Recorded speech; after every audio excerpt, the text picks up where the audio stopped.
And good evening and welcome. This is Steve Fryer, and you're listening to The Expanding Light. My guest tonight is Arthur Meyers, who is a journalist and former assistant city editor of the Washington Post. He is author of A Ghostbusters Guide and The Ghostly Gazetteer, and now his latest book, Communicating with Animals. Tonight we will examine communication with animals. Arthur, please tell me how you became interested in animal communication. Well, there was a book came out that it just came out about 2 years ago, but about a little over 3 years ago. It was sold to a publisher and then to the movies, and the author got $6 million. It was a novel, and I thought, well, gosh, fellow I know a person who can actually do this. It's not fiction. She's a psychic, and what she does a great deal of the time is work with animals, particularly horses, particularly race horses. Her name was Nancy Regomuto. Mm-hmm. So I began to do a book with her, and as I got into it, I discovered that there are many people all over the country, thousands of them now, who are doing this, who are professional animal communicators. And not only that, but they are giving a lot of workshops, teaching people how to do it, and just ordinary people can do it. Now, my friend Nancy Regomuto was a very powerful psychic. I knew her because she helped me with my ghost books. But I discovered that you don't have to be a professional psychic, because actually we're all psychic. We are. And we can just develop this. Now, in the basic theme of this book is that we can all communicate telepathically with animals. We can read their minds. And as I got into it, I heard the same thing from everybody, and that is that animals can read our minds. All animals can read each other's minds. They're doing it all the time. Yeah, they do it all the time. We aren't paying attention. But we don't do it, and so I wondered why that is. Yeah, why is it that we can't do this? One person came up with what I think is the answer. When we're about 2 or so, we're the only animal that has speech, verbal speech. Right. And when we're about 2, we up to that time, I have heard over and over that babies can read the thoughts of adults, and they don't know until they get to be about 2 that adults can't read their minds. But around that time, they begin to speak, and they're so rewarded and praised for starting to speak that they just stop reading minds.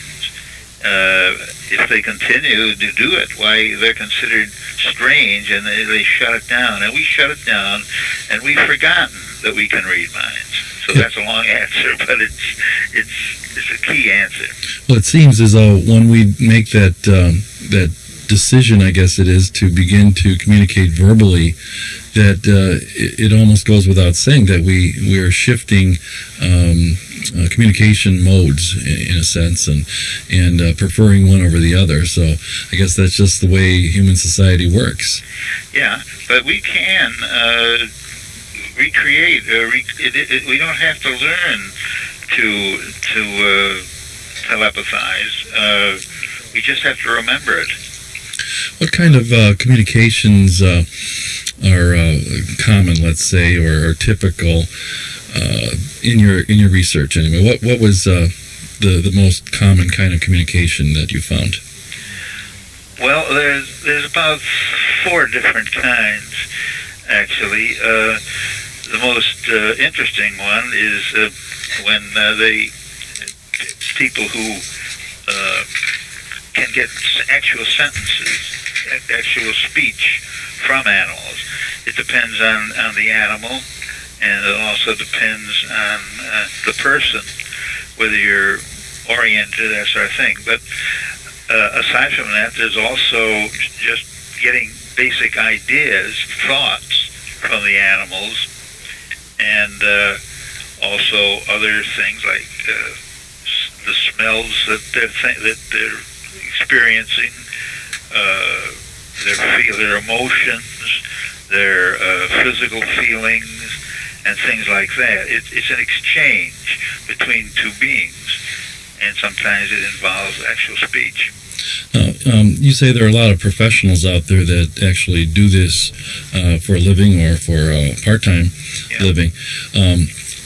How are these people actually?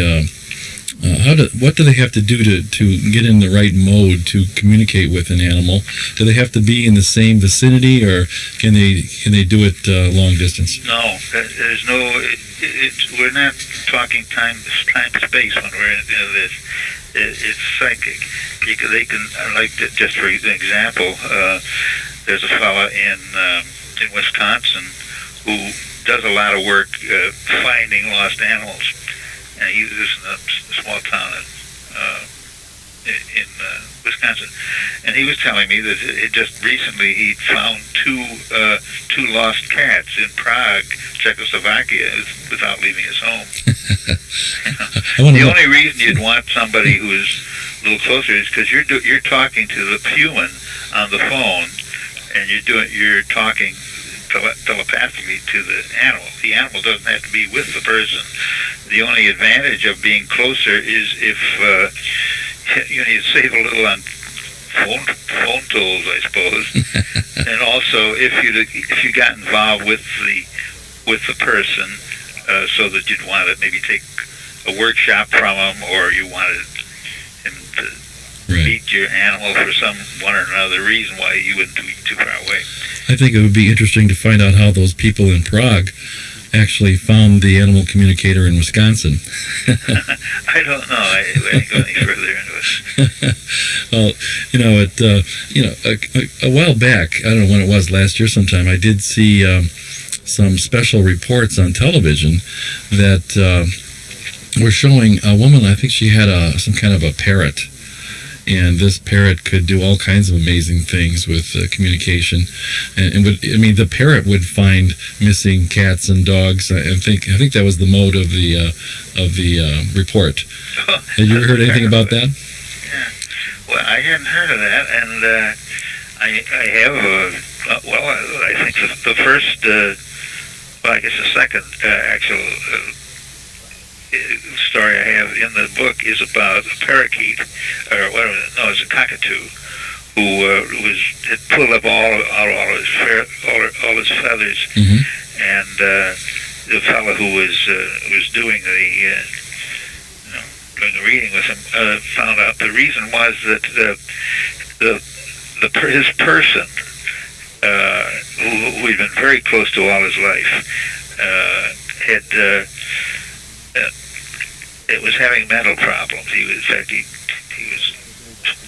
mental, and the bird's owner was having mental problems, right? Yeah, the owner. Yeah, I read that. And he wouldn't recognize the bird. He'd be walking up and down, wouldn't see him. And the animal, or the bird, is, when this fellow, his name is Sean Ebnet. He's an actually an ecologist. He's a scientist, but he also is very much into this sort of thing too. And he said that he could get the words from the cockatoo. It's him, but it's not him, meaning his owner. And he said it was so clear, and he repeated it 2 or 3 times, so he wrote it down. It's him, but it's not him. And the owner would be walking back and forth and wouldn't see him. So the bird decided, well, maybe if he acted crazy and pulled out his feathers, why his owner would see him, would recognize him, but he didn't. And he was put in a mental institution, but it has a happy ending. He gets out, and they're reunited. So the bird was actually pulling out his feathers to get attention. To get the attention of he felt it was crazy. To find out what's going on. Yeah. Well, that's an interesting story. I got a lot of. So I guess know how many. I ought to count them someday. So I guess animals actually, when we see them acting out in a strange way, we ought to pay attention. Yeah, it's fascinating stuff. Like the other night, a couple nights ago, I was at a party of a group of friends of mine who were an intuitive group. We meet every so often and get involved in things involving intuition and so forth. And the gal who was hosting the party, her dog, a very pretty English setter, I guess, was lying on the floor, and she said the dog had been sick and it was having real problems. And now this woman had a big illness, and she was just beginning to recover from it. And so I said that one thing that sometimes happens is that an animal will take on the illness of its owner. Many animals are sort of, according to what I heard, are sort of our guardian angels in a way. Well, that would be a sympathetic illness, wouldn't it? Well, yes, it is. It's a sympathetic thing, and I had 2 or 3 cases like that in which the person would be ill, and then before very long, the animal, the dog or the cat, would begin to have the same symptoms when took it to a vet. And so I suggested that this gal call a good animal communicator, and she called me up yesterday to get the number, and so I don't know how it'll come out, but it does happen at times. How tough is it, would you say, for the average person to learn animal communication? I don't think it's hard at all. It depends on how willing you are to do it, how willing you are to believe that you can do it.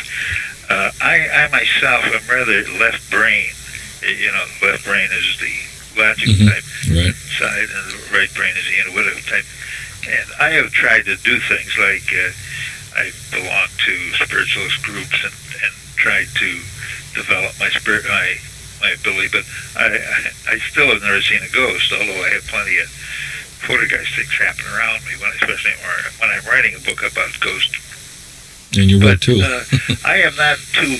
I went to the Monroe Institute to try to learn how to take astral projection.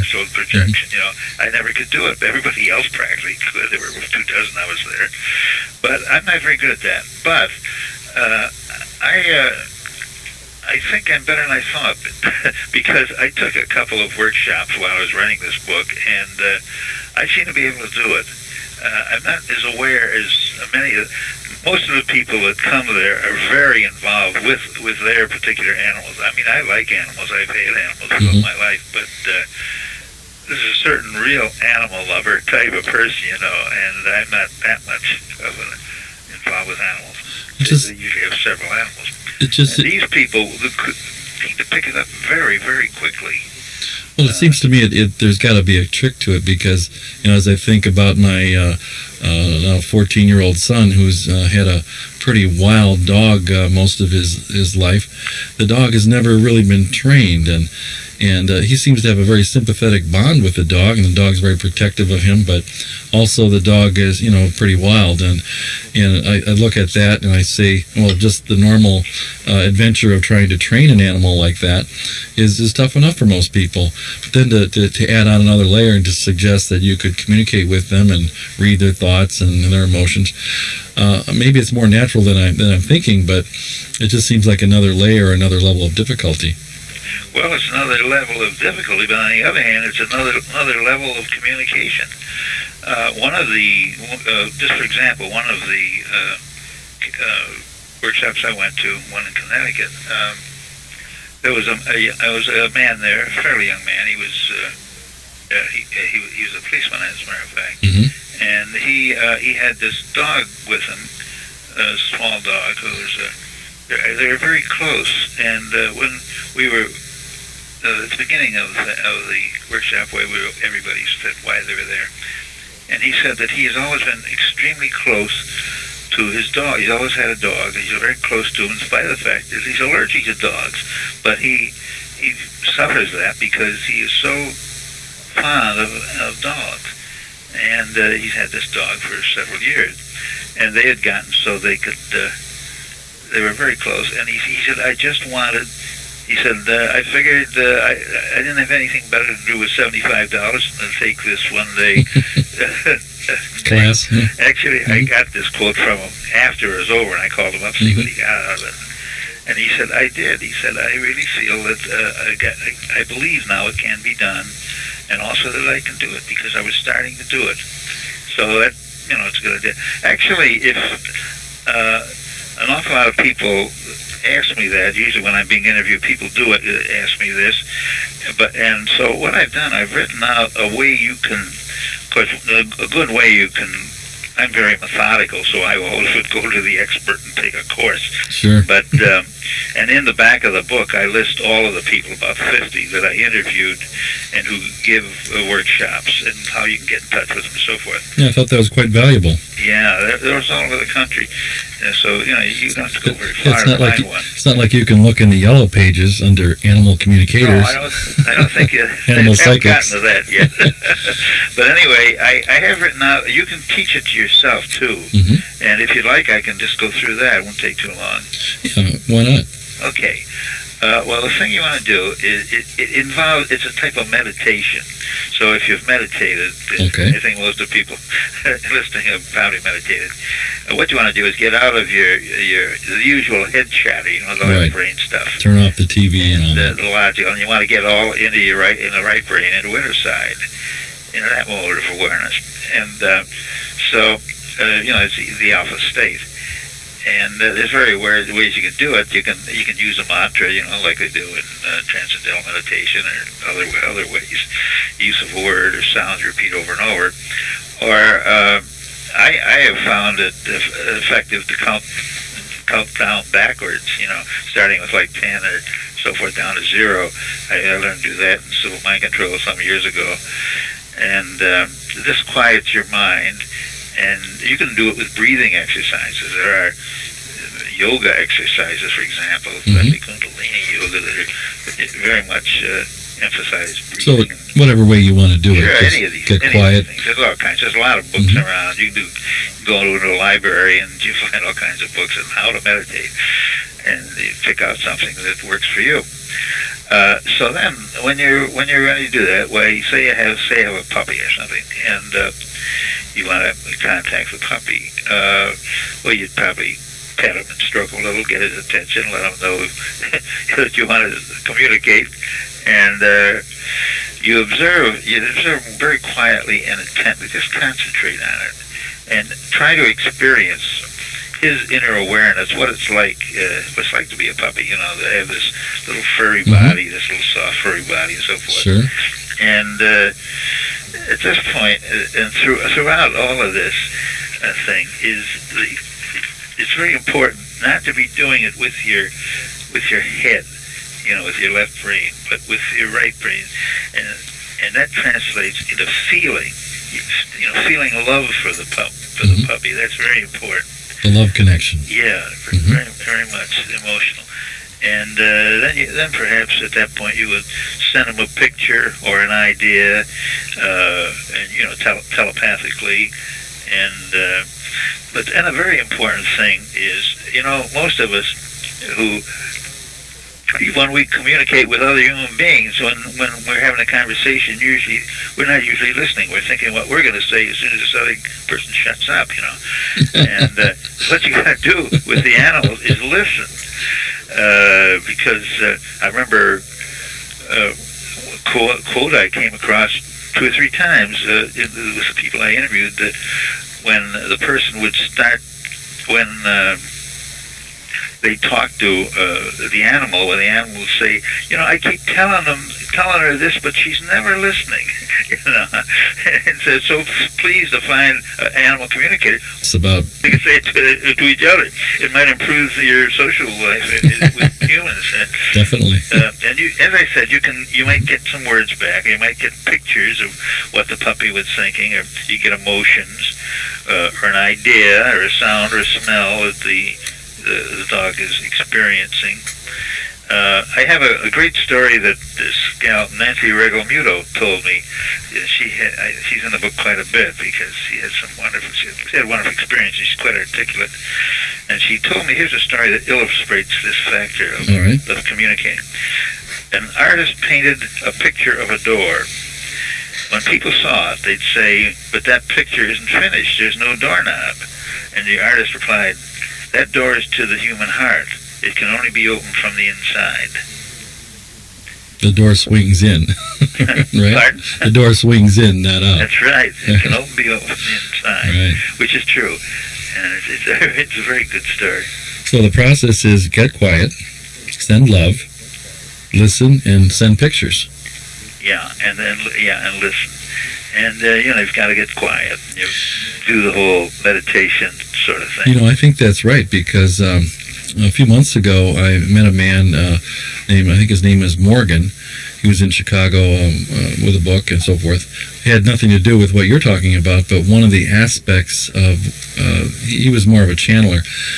He had a whole sub-process that would get into, communicating with animals, and he said basically he had developed a language, or picked up on a language called Vril, V-R-I-L, and it was basically a picture language. And he said if he used that, he could communicate with any kind of animal very easily. Yeah.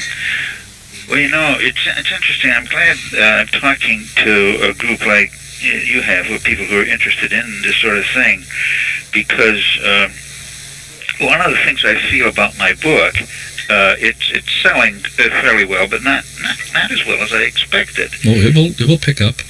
Well, I have this feeling. And it's hard for me to get publicity in newspapers, whereas with my ghost books, my God, on the radio, I'd get all kinds of publicity. You're just a little ahead of your time. By now, what I think is happening is we're changing. The human consciousness, the planet's consciousness is changing, and we're in a very rapid point now. Right. And I was a newspaper man for many years, and I was an editor, and I know when Halloween came around, you'd have one of the writers write something about Halloween, but it was usually a jokey thing. Right. You would take it serious. So fun it is. You'd get a cartoonist, and he'd do a cartoon, spook or something like that. But in the last dozen more years, maybe 15 years, things have changed. Now, when I wrote my first ghost book, that was about the mid-'80s, the Boston Globe, which is an excellent newspaper, ran 3 stories on me, and they had me as a speaker on the Globe annual Globe book fair. Also, the New York Times Syndicate bought 5 chapters out of that book and distributed it to its clients. We had gotten to a point about 15 years ago where people were starting to take ghosts, the afterlife, life after death, seriously, and become aware that it's reality. Now, a lot of the stuff in my new book here is very spiritual stuff, and Arthur? I get into stuff about how... Arthur? Yes. We're going to have to take a little break here. I hate to interrupt you, but let's pick up on that thought when we come back. Okay. Hey, could you mention the name We're speaking with Arthur Meyers, author of Communicating with Animals, the Spiritual Connection Between People and Animals. Yeah. I'm Steve Fryer, and we'll be right back right after this. And we're back. This is Steve Fryer, and you're listening to the Expanding Light radio program. And with me on the show tonight is Arthur Meyers, the author of Communicating with Animals, the spiritual connection between people and animals. Arthur, are you there? Yeah. This is really not what I'd call a book about psychics or the ghostly level. This seems like a higher level book. It's really a spiritual book, isn't it? Yes, it is. I wanted to write something. I'd written 6 books on ghosts. Really? And I was, in fact, 4 of them published there in Chicago, contemporary books. But and this book was too. This one we're talking about today. But I wanted to get more past just the astral plane, which is what ghosts are basically, and get into more spiritual things. And I felt this was something I could do it with. Talk to people having these experiences. And the second person I interviewed, the one I told you about, who's a scientist and had this experience with a cockatoo. He at one point he said that his mother had been a psychic, or still was a psychic, and had become very active. And he said you should be writing a book about her. But anyway, I decided to contact her, so I did. And she told me this, and I didn't know whether I wanted to put it in the book or not, because I felt maybe it's too spiritual. Too spiritual. And then I thought, no, I'm going to go for broke on this book. I'm going to put in everything that has to do with spirituality. Well, nothing is too spiritual for the Expanding Light radio program. Just remember that. That's good, but I think for the general public, it might be, and it might be a while before this book really catches on. But here's what she said. All right. She said, "This is the most exciting time of the planet. I think we are in probably the most important decade in the history of humanity. There is so much assistance coming to people, and so much going on inside their own individual psyches. I've met so many, doctors, lawyers, military people. They're all feeling something. That something has everything to do with the light that came to me 10 years ago, and what my work and many other people's work is about. And that is helping people understand that feeling, giving them tools to go deeper in understanding how they can be more participatory in making this a more unified and loving race of culture, of people. I think the negativity that has been communicated for so long on Earth is playing out. I think the awakening is starting already and is escalating. Critical mass is approaching, and we will move quickly to the point that will bring everyone with us." So we can hope so. I'm going to put that in, so I did. In your research, have you found any proof for the existence of animal souls? Oh, well, yes, in that very much so, because for one thing, this fellow, Sean Ebnett, the scientist, told me that the first interview I did, aside from Nancy Regolino, that animals reincarnate. And I thought he must be kidding, but he said, "Oh no, you can see it in their minds. You can see their past lives in their minds." And then, so I began asking other people, and out of like 50 people I interviewed, all of them say, "Oh yes, you can. They reincarnate. There's no question about it. You can see it in their minds." And also, I have a. They not only reincarnate, but you can see that you can contact their spirits after they die. So Many are still in contact with their masters or their owners. Would that be similar to animal ghosts? Yeah, ghosts. I have a chapter, Ghosts of Animals, chapter 11. Well, I guess ghosts would be more in the realm of the astral plane. Well, yeah, that would be, sure. Mm-hmm. But there are a lot of aspects of the animals coming back to help their animal friends. Do you have any examples of animals, ghosts, or souls? Yeah. Well, let's see. One, this is pretty astral, but it's. I heard about a doctor in New York who is quite a high-powered urologist. Let's see, what is he? I guess he's a urologist. Okay. Anyway, he sent me a picture of himself speaking at a big international convention over in France. And he lives in New York. And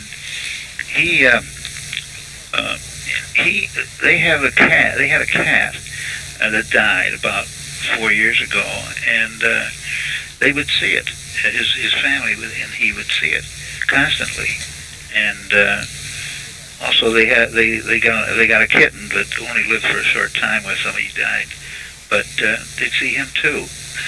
I guess there are people who are open, who can see ghosts, and you can not only see human ghosts, but you see animal ghosts. Most of these people who do communication say that it's just as easy to contact an animal who's passed over as it is to one that's alive. I guess that would be proof for life after death or immortality, Sure. both on the human side and on the animal side. I have some very one aspect of that reincarnation, and which people find an awful hard time getting past, is that animals will change species. Like, for example, I have one. They change. Wait a second. You say that, let's say a dog could come back as a family cat or something? Died and came back as a dog. Now, why would he come back as a dog? The same. I have one case of a dwarf rabbit that came back as a dwarf rabbit. Why would a horse come back as a dog? Maybe he thought the dogs are treated better? Well, no. In this case, it was that I remember I happen to know these people because they live near Boston, and the mother of the family said that she had a animal community come in to see the pony, and when it was sick, and it was quite sick, and it told this communicator that she was going to die within the next year, but she was coming back. And this woman who I know told me that she wondered how she was going to do that because she didn't plan to buy another pony, another horse. Mm-hmm. But then it came back as I guess they decided to get a dog, and they were drawn to this particular place. They wanted this particular type of dog, and they took along a person who I had met them through, who is a communicator, who could read the thoughts of an animal. She said, "This is Champagne, the puppy. I mean the pony." And so they had a couple kids, I guess 3 kids, mm-hmm. and they could see it was too because it came running over to them, and it did all sorts of things that were like a horse, like an animal. I mean, like a pony. And when they got it home, especially because it jumped out and went running to the horse that it had known in its past life, and then it didn't ever act and make the whimpering and the noises, the night noises a new puppy usually makes. It just seemed completely at home, and you take it out in the morning, and it would roll in shavings, which something dogs don't do. Horses do, and this particular dog loved to do it, and things like that. And it moves. It says its movements are more like that of a pony than they are of that of a dog.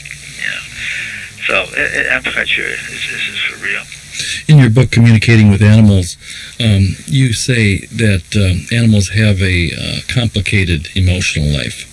Yeah. Now, that's sort of surprising to me.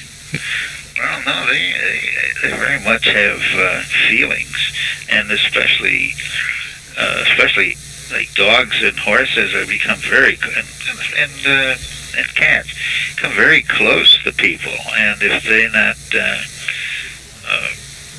well, I'll just give you one example that comes to mind, and that is that there was this one dog who had rather a bad life up to this time. This was out in Cincinnati, as I recall, and its master wasn't good to it, and it would hit it, and so forth, and leave it, and then he moved, but didn't even tell the dog he was going anywhere. The dog just stayed there, and finally it just got so hungry it started wandering around, and this particular woman, I guess it was picked up at the Humane Society, and then this woman got it, and she really liked this dog a great deal and was very good to it, but she would have to bring home work, and she'd work on papers and books and that sort of things. And the dog began to tear, when the woman was out, would tear up these papers or tear up the books. And so they brought in a communicator, and the communicator found out that this dog was very upset that the woman wasn't paying enough attention to her. Makes sense. A jealous. She was blaming she was paying all attention to these papers. We used to have a cat that actually did that, who would rummage the papers and tear them up and when we were gone. And then when we were there, the cat would come and sit right in the middle of, say, a book I was reading or a newspaper or something like that. Yeah, that's right. Very obvious, but I didn't connect it. In fact, it really is helpful to get these people. A funny thing happened to me when this book came out. It came out about 4 months ago, I guess. Mm-hmm. And I live in a small town near Boston. Boston, Mm-hmm. and so I went to. There were two bookstores in the town on the main street. So I went to the one, and they had 5 of my books. And that's good. So I'll go to the other one and see what they're doing. So the owner was there, and I said, "Have you got my new book?" And he said, "Oh no, we're going out of business in about 2 weeks. So I'm not buying any books now." So that's sort of about it. I couldn't blame him, I guess, for that. But anyway. So then he asked what it was about, and I told him about talking to animals. He says, "Gee, well, I have a dog who's always so friendly to everybody, but lately, the last few weeks, he's been snapping at people. And but I think I know why he's doing it." So I said at that time I was a little irritated with him for closing his bookstore just when I was wanting to sell some books. And I said, "Listen, I don't want to hear your idea, your amateur's idea of what it is. What you should do is go across the street to Laureate Bookstore and get one of my books. And look in the back of it, and you'll see listed 50 very good animal communicators. Call them up, and that person will give you an expert's reading on what's bothering your animals." I guess he wondered why I was giving it, but I was a little irritated. Well, I guess you probably could have a follow-up book on signs and signals that your pet gives off. I'll give you an example. I have a friend I spoke to today when I told her I was going to be interviewing you. Of course, she didn't know you were a journalist and not an animal communicator, but she was saying that in the last couple of weeks, her cat, who is very old and very close to her, has been really acting up. This cat, you have to know, is very lethargic and sort of just sits around all day, but suddenly I think she started eating the poinsettia plant and destroyed it and is hopping up on tables and chairs where she normally doesn't do that. What would you say from your experience? What should we be looking for here? What kind of signal is she sending? I know, and that's really the point. You see, I think that rather than just trying to guess, what I'm sort of revealing to the world are these people around that can actually talk to the animal and find out why that individual animal is doing this particular thing. Well, I was thinking maybe she's just getting old and is getting ready to go and wants to have a different viewpoint, so she gets up on the table, or something. I don't know. Trying to act like a young cat. Well, I don't know if it's worth $50 to find out, what this is about. It's not that serious, but it is interesting and it's different. Well, you can, for example, I have a friend who has this goose that she dearly loves. In fact, I put a story about it in the book. It's a goose. In the book. Mm-hmm. In fact, she's one of the people I dedicated the book to. But she just loved this book, the goose called Hermit. She'd had him for 10 years, and the goose was 35. Do you know that gooses live that long? It's an old goose. Yeah, that's a pretty old goose. But anyway, because her uncle had it before that, and she'd known it for years since she was quite young. And she just loved that goose. And one day a month ago, she called me up. She was terribly distraught that somehow the goose had been wandering around and had been torn up. It was really almost dead. Mm-hmm. And so I gave them the name of a good communicator in Connecticut because I thought she might want to some further contact with the person, so I gave her a close one.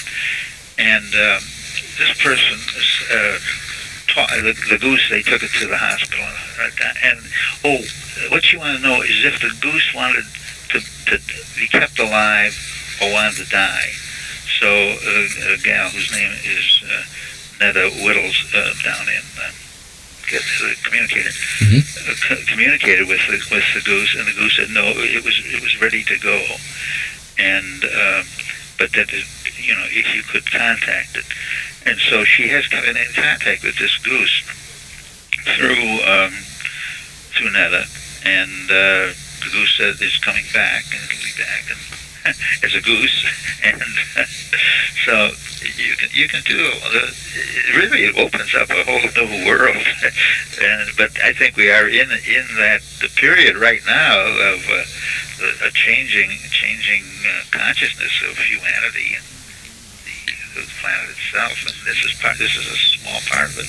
It seems to me that you're really saying here that this is a bigger topic than just communicating with your pet dog or horse or cat. That a few years ago I read a book called Kinship with All Life, I think it was called. Yeah, I have that book right here. Yeah, and I think isn't it basically about a German Shepherd? Yeah, that was a fellow out in Hollywood. Right, it was like a Rin Tin Tin, I would imagine. That type, a very famous movie star dog who was very, very evolved. Yeah. And would, I think in the chapter that I remember, the owners went to Europe once and they left the dog in the care of a friend who didn't know much about the dog. And the dog started leading him on grand adventures all around their ranch, wherever they lived. Yeah. And it seemed like the dog would just go to watch a sunset and do really spiritual things that you wouldn't expect a dog to do. Yeah, well, I think that animals are as developed as we are. They're just souls that have decided to have a life in a particular type of body. Well, the other story in that book that blew my mind was I think the writer had experienced one morning shaving, and a fly came and landed on his hand or something, and his first thought, as probably my thought would be too, to brush it away or maybe to even swat the fly, and instead he started having a communication with the fly. Yeah, oh sure. Yeah, you hear that. I heard that all the time. And the fly would come back day after day. I don't know how long flies live, but he sort of had a pet fly there for a while. And that's got me thinking too. And then, of course, recently I've done some interviews with people who communicate with dolphins. So this has become a very popular topic. Yeah, I have a chapter that's very much on dolphins and whales and the aquatic animals. Well, these aren't animals we would consider pets, obviously, and I think many people consider dolphins and whales to be perhaps even more evolved than humans in some ways. And, in many ways, yeah, they're much more gentler. What kind of things have you found in your research about? In what? What kind of things have you found with dolphins and whales? Well, I haven't contacted myself, but I have talked to two communicators who have been on trips down the Caribbean, and also have led the trips at times. And if you want to learn how to communicate, that's part of the deal. If you want to do that, and they say that the dolphins they're sort of they're very high spirits, and they are sort of watching over the human race and the earth in general. And it has to do with what's going on with pollution and the wasting of the earth, which hopefully will turn around. The word I keep getting is that there's going to be tremendous changes in the next decade or two. Right. Well, I understand that some animals besides the dolphins are highly evolved, and perhaps more so than humans. And proof of this, I think, is that you have a chapter in your book where you discuss animals who actually have the ability to write poetry. Yeah. That was amazing to me. Yeah, I ran into that very early on with a man who seemed very down to earth. He was a former dairy farmer. He had to give it up because he was so close to his cows that he couldn't bear to send them off for slaughter when they couldn't get milk anymore. So he sold the farm, and he became an animal communicator. Is what he does. No kidding. Instead of buying the farm, he sold the farm. That's right. He sold the farm. And let's see, what were? Oh, we were talking about poetry, animal poetry. And how is this done? And he was telling me about, at one point, he suddenly told me about this cat who had given a poem. And at first I thought, my God, he must be kidding. And so I said, no, it's real. And he read the poem, and it was an excellent poem. It wasn't doggerel. It was very, very good poetry. And so I wrote it down, and as he told it to me. And is it possible you could read it? I thought, well, I'm not going to put this in a book. People will laugh at it. Too far out. But then I kept running into people, other people who were communicators and had the same experience, and they had saved the poems. And so by the time I was finished, I had about 8 or 10 people who had told me this. And so I decided, well, this is for real. I'm going for broke, and I'm going to put it in. So I put it in with all these poems, and nobody is quite certain where that comes from. The most popular supposition seems to be that since many animals have been human, and possibly will be again, they may have written the poetry. No one got to know poetry when they were human. Do you have a short poem you could share with us? Yeah, let's see. Wait a minute, let me grab one here. Oh, here's a beautiful one. It's We've just got a couple minutes. Let's see. It's out in British Columbia, and this was a chocolate lab who was dying, and her master, her owner, just couldn't bear to have her die, and so she had written this poem. She stayed alive for another couple of months, but she wrote this poem that came through this particular medium, this communicator. It's a poem, Belle's poem. Her name was Belle. Softly, slowly, don't you hear? Death is near. The force so strong, Bren, I can't hold on. The wind, it's tugging, pulling me along. The force is too strong. Softly, slowly, don't you hear? The gale force that was once my life is now a gentle breeze. Let me go with the wind. Let me sail, let me fly. I do not die. Well, that's beautiful. Is that a beautiful poem? It sounds to me like that would have to be written more or less in the moment. You know what I'm saying? It's personal. Possibly. I don't know. It came through this Sharon Lundy, the communicator, who knew these people well. And in fact, these are the husband of this woman who owns a dog is a veterinarian.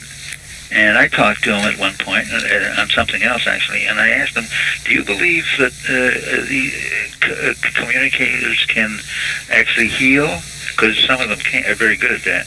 He said, I don't know about that, but he said, I am convinced that the communication is valid, because Sharon Lundy, who they know and who lives at St. John, has found animals for us. We had a young puppy who got hit by a car and ran away, and a couple of days went by and we thought it must have died somewhere, but we asked Sharon to try to find it, and she found it telepathically in a farmer's hay bin.